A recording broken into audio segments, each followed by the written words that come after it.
My name is Julia Thompson, and if you told me 10 years ago that I'd be living in Vermont, running a quiet bookstore with the one man I was told I should never fall in love with, I would have laughed in disbelief. Life has a funny way of bringing people together when every odd is stacked against them. It all began in a small town in Ohio. I was 23, fresh out of college, and carrying the weight of family expectations on my shoulders. My parents, especially my father, had strict ideas about what I should do, who I should be, and most importantly, who I should love. In his mind, everything in our lives needed to be neat, predictable, and respectable. He didn't leave room for detours, or for people like Caleb Miller. Caleb was everything my family disapproved of. He was 5 years older, drove a beat-up truck, and worked as a mechanic. He came from a troubled background, with stories whispered around town about his father's drinking and the time Caleb had to drop out of high school for a year to help his younger siblings. But none of that mattered to me. The first time I met Caleb, I was stranded on the side of Route 31. My car had overheated, and I was standing there with smoke coming out from under the hood, feeling helpless and late for my new job interview. Then I saw a truck pull over, and out came Caleb, covered in grease and wearing the kind of smile that instantly made you feel like everything was going to be all right. "You need help?" he asked, wiping his hands on a rag. I nodded, unsure whether to be embarrassed or relieved. He fixed the car in 15 minutes, refused to take any money, and simply said, "You owe me a coffee someday." I don't know what came over me, but I said yes. Maybe it was the kindness in his eyes, or the way he didn't make me feel small for not knowing anything about cars. That coffee turned into a conversation, and that conversation turned into something I couldn't ignore. At first, we kept it casual. We'd meet at the local diner or take walks in the park after dark where no one could see us. But secrecy has a weight, and the more I saw Caleb, the heavier it became to lie to my parents. My mother sensed something, of course. Mothers always do.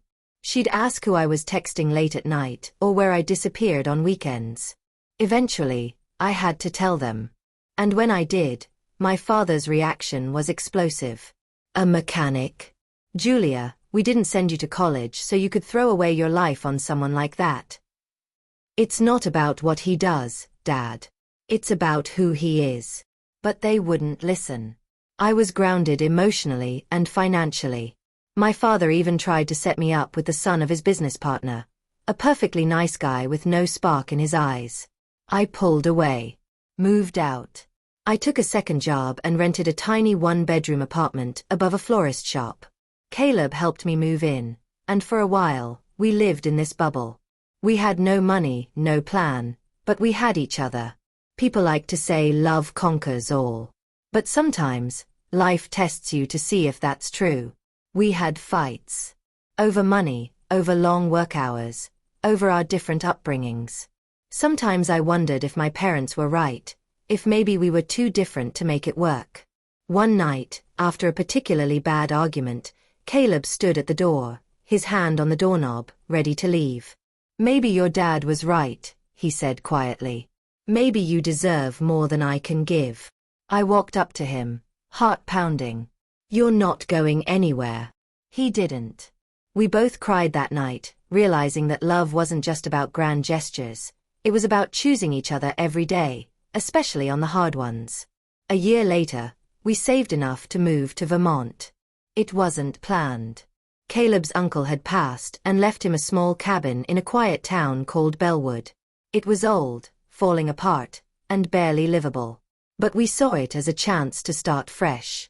We fixed it up ourselves. Painted the walls, fixed the roof, planted flowers. I took a job at the town library, and Caleb opened his own garage. People there didn't judge us for our pasts.